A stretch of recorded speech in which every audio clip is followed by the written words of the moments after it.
Hello guys, तव्हां ॾिसी रहिया आहियो प्रेम पार्क यूट्यूब चैनल। आहियां प्रेम। अॼु असां पढ़ंदासीं फ्यूचर ट्रेंड्स के बेहतर नमूने सम्झण जे लाइ कुछ ॻाल्हियुनि खे ख़्याल में रखे करे तव्हां अॻिते वधंदा हो त फ्यूचर ट्रेंड्स के बेहतर नमूने सम्झी वेंदा। ज़मान टे हूंदा आहिनि, प्रेज़ेंट, गुज़िरियल ऐं ईंदड़। असां अॼु पढ़ंदासीं ईंदड़ यानी कि फ्यूचर टेंस। प्रेज़ेंट ऐं पास्ट टेंस असां ऑलरेडी ॿई टेंस पढ़ी चुका आहियूं, जेका लिंक में ॾिनल तव्हां अॻिते उनखे पढ़ी सघो था। अॼु असां पढ़ंदासीं फ्यूचर टेंस। फ्यूचर टेंस में आई ऐं वी सां गॾु शल जो इस्तेमालु थींदो आहे। बाक़ी दे, यू, द, ही, शी, इट, नेम वग़ैरह में विल जो इस्तेमालु कयो वेंदो आहे। पर मॉडर्न इंग्लिश में शल जो कॉन्सेप्ट ख़तमु थी वेंदो आहे, सिर्फ़ु ऐं सिर्फ़ु विल जो इस्तेमालु कयो वेंदो आहे। इनखे फ्यूचर टेंस के पढ़ण जे लाइ फार्मूलो असांखे ज़हन में रखिणो पवंदो। फार्मूलो असांखे सम्झण जे लाइ subject, helping verb, main verb ऐं लास्ट में ऑब्जेक्ट। इन जो एग्जाम्पल ॾींदासीं तव्हांखे। यू विल कम टुमारो, तव्हां सुभाणे ईंदव, फ्यूचर जी ॻाल्हि थो ॿुधाए। वरी नेगेटिव सेंटेंस के पढ़ण जे लाइ असांखे फार्मूलो सब्जेक्ट, हेल्पिंग वर्ब, पोइ नॉट, पोइ मेन वर्ब, लास्ट में ऑब्जेक्ट। यानी कि विल, हेल्पिंग वर्ब ऐं मेन वर्ब जे विच में नॉट जो यूज़ कयो वेंदो आहे। Example, U will not come tomorrow, तव्हां सुभाणे कोन ईंदव, फ्यूचर जी ॻाल्हि ॿुधाए पियो, नाकार जी। उनखां पोइ सवाल आहे इंट्रागेटिव सेंटेंस। इंट्रागेटिव सेंटेंस ठाहिण जे लाइ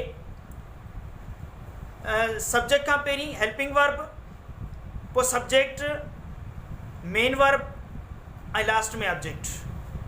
for example, will you come tomorrow ऐं जुमिले में लास्ट में क्वेश्चन मार्क या सवालिया निशानीअ खे ज़ाहिर करे थी। छा तव्हां सुभाणे ईंदव, फ्यूचर जी ॻाल्हि थो पुछे। इनखे तव्हां इन में कुझु जेके वर्ड यूज़ थींदा आहिनि, जीअं टुमारो आहे, आफ्टर 5 days, नेक्स्ट वीक, इस्तेमालु कया वेंदा आहिनि। इनखे बहितर नमूने पढ़ण जे लाइ असां अॻिते पढ़ंदासीं। अफर्मेटिव सेंटेंस ठाहिण जे लाइ असां पढ़ंदासीं आई विल कम टुमारो, आउं सुभाणे अची वेंदुसि। फ्यूचर जी ॻाल्हि ॿुधाए थो त आउं सुभाणे अची वेंदुसि। वी विल कम टुमारो, असीं सुभाणे अची वेंदासीं। फ्यूचर जी ॻाल्हि ॿुधाए थो त आउं सुभाणे अची वेंदासीं। नेगेटिव सेंटेंस ठाहिण जे लाइ असां अॻिते पढ़ंदासीं नाकारा सवाल सम्झण जे लाइ। They will not buy milk after 2 days, उहे 2 ॾींहंनि खां पोइ खीर कोन वठंदा, छो त कोन ख़रीद कंदा। Prem will not buy milk after 2 days, Prem 2 ॾींहंनि खां पोइ खीर कोन वठंदो। हाणे पढ़ंदासीं असां interrogative sentence. Will I buy milk after 2 days, छा आउं 2 ॾींहंनि खां पोइ खीर ख़रीद कंदुसि। Will you buy milk after 2 days, छा तव्हां 2 ॾींहंनि खां पोइ खीर ख़रीद कंदा।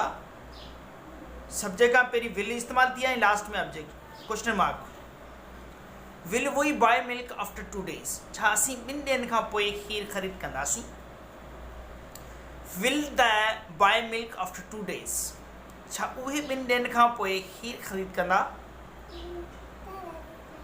विल सब्जेक्ट खां पहिरीं इस्तेमालु थी आहे ऐं लास्ट में क्वेश्चन मार्क जो इस्तेमालु कयो वियो आहे, या शो करे थी सवाल। असां फ्लूट इंग्लिश में आई विल खे आई वरी असां ही विल खे हील पढ़ंदासीं।